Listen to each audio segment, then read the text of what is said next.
A bunch of specs are dropped for the new Infiniti Q60 coupe. Hyundai adds some styles to their Tucson crossover, and Caddy will bring its newer version of the SRX to Geneva. Plus, Kia gets all sexy-like with a new concept, and we have your FLD question of the day. What's up, everybody? I'm Derek D, and this is Fast Lane Daily. But by the time you're watching this today, I'll be on my way to New Orleans. What? That's right, I'm heading to NOLA. First time I'm hearing about this. That's a lie. First time I'm hearing about it. That's maybe the truth. I heard about it 5 minutes ago. He did hear it.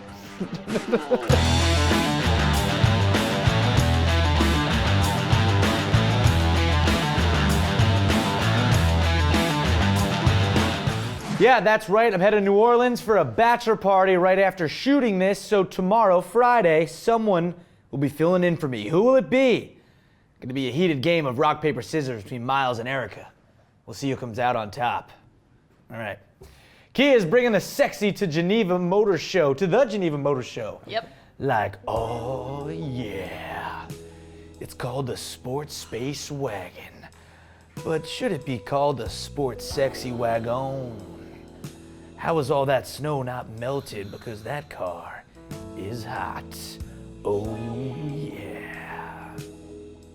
But it's not the car we expected. We thought it was going to be the next generation Optima. But the Sportspace concept was designed in Kia's Frankfurt design studio, and the goal is to maximize space. Duh, sport space. You get it? And they wanted to do that without sacrificing style or comfort. And they sure didn't. This thing is copping mad styles. Very Jaguar XF Wagon-esque, if you ask me. No production plans yet, but we sure hope they green-light it. Oh yeah, we do. Green-lighting all the way to production junction. It looks sharp. Yeah. That's all I'm saying. I mean, Kia does kind of copy, but I ain't mad at them. All right. Not only is Cadillac bringing the new CTS sedan with them to the New York Auto Show. CT6. I meant CT6, Erica. Good thing you picked up on that. Good thing, yeah, not only are they bringing that with them to the New York Auto Show in April, but reportedly the SRX successor, which may be called the XTS, Erica. Okay. I'm right about that. Good. Will debut as well. Compared to the SRX, expect a more stylish design in line with recent Cadillac models like the new CTS, which makes sense, right? I mean, because, let's be honest, the SRX wasn't the best looking in Caddy's lineup, if you ask me. Yeah. You know, it's not my favorite. Engine options will be a 2-liter 4-cylinder with 272 horsepower and a 3.6-liter V6 with 321 horsepower. In related news, more importantly, we will be at the New York Auto Show because that's how we roll. Oh, yeah. It happens to be right down the street. Probably walk there. Probably walk there. Yeah.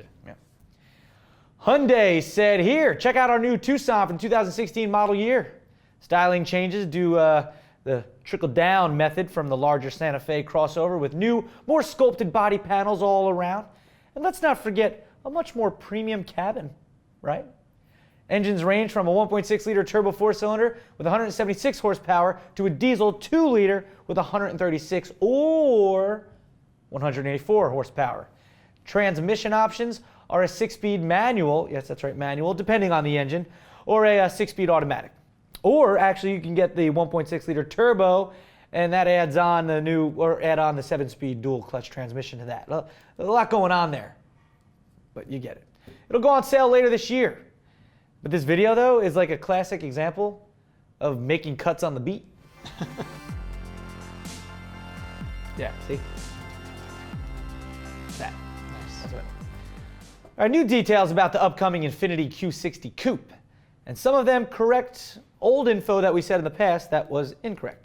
First, the engine options won't come from Mercedes, and instead, the base twin-turbo V6 will be made in-house with 400 horsepower, and a beefier version will make 450 of these.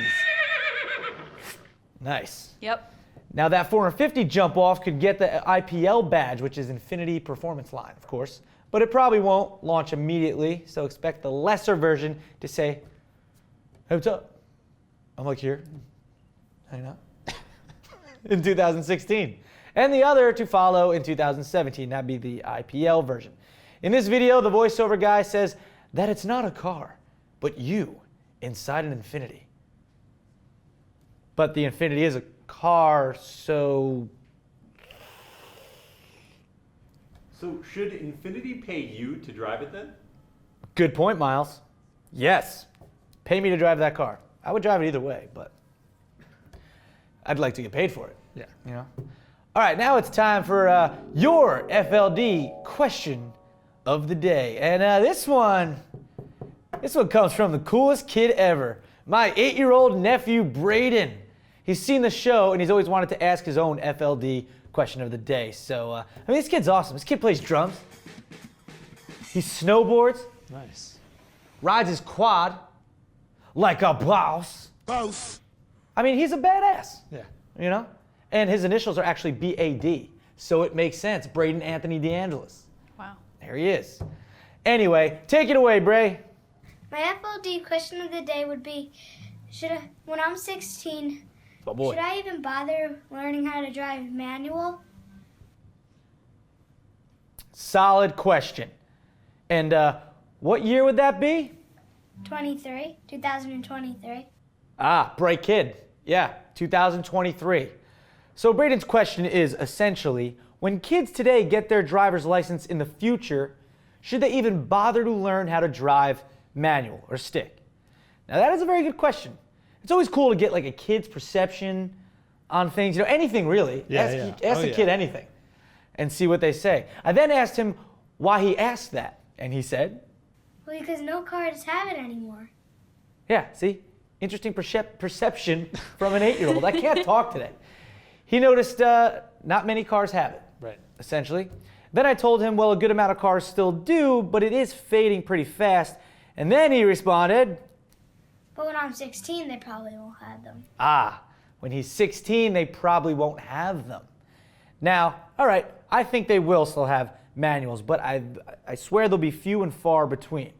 But that got me thinking. When he's 16 in 2023, along with, you know, a lot of kids going to get their licenses in the 2020s, that's crazy to say, there may be fully autonomous cars by then, let alone cars with stick. Many kids these days don't see their parents driving manual. They're seeing mostly automatic, paddle shifters, cars parking themselves, stopping themselves before they hit something, etc. All this crazy technology that they're used to, they're growing up with. So now to answer the question, me answering it, I think to truly teach your kid how to drive and respect the road, you have to teach them how to drive manual as well. It's always a good thing to know. I mean, say you're in a pinch and someone's car breaks down and it's a stick. You know how to drive stick, or something happens to them and you need to drive their car, you could do it. Even if you just teach your kid one lesson of driving stick, even if they don't get it down, they get how to do it. You see what I'm saying? I don't know, maybe I'm old-fashioned or partial, you know. Yeah. But also, it's just fun. Driving stick is fun. And then I asked him, well, just watch. Would you want to learn how to drive stick? Okay. It's fun. Do you like having fun? Yeah. You have to think about that? No. Get real. Yeah, so he said okay. I just want to drive stick. And I always, at the end there, I always tell him to, it's just my thing, I always tell him to get real. Yeah. So just like a thing. Anyway, there he is, my nephew Braden. Killing it. Interesting. So what do you guys think? You know, it's an interesting thing to, it's an interesting question. Use hashtag FLDQ of the D, and you can send in your own videos to, do you know that email, Miles? I think it's tips@fastlanedaily.com. That's the one. There it is. And make a video just like my nephew and I did, and you could send it in to us, and we prefer a YouTube link. All right? So there you go. And that's going to do it for Fast Lane Daily today. I'm Derek D. Hopefully I still have a voice and my hangover will be long gone when I get back here on Monday. So bye, everybody. I'm out. Nola. Here I come. Nolans. Gonna drink some bourbon on Bourbon Street. Get real. You get me. Holler at my Uncle Dollar D. Dollar D? How similar would you guys are today? Go. Pretty go. similar. Get in. Get in. Just gonna see how. Look at this. This is unplanned. Look at that. Well, yours is a little more red. Okay, a little brighter. Yeah. A little brighter. Mine are. We both have the black watches. Got the. Yeah, Look that's at right. this. We're the yeah. And I'm rocking a little less scruff. Yes. I have been rocking more scruff lately. I had to shave for a shoot last week. Yeah. And I'm also shorter than you. Yeah, I don't have shoots to do, so Yeah. you don't have to worry about that stuff. Well, you know, you're so many miles away. I guess he lives in California. on your own, Daryl.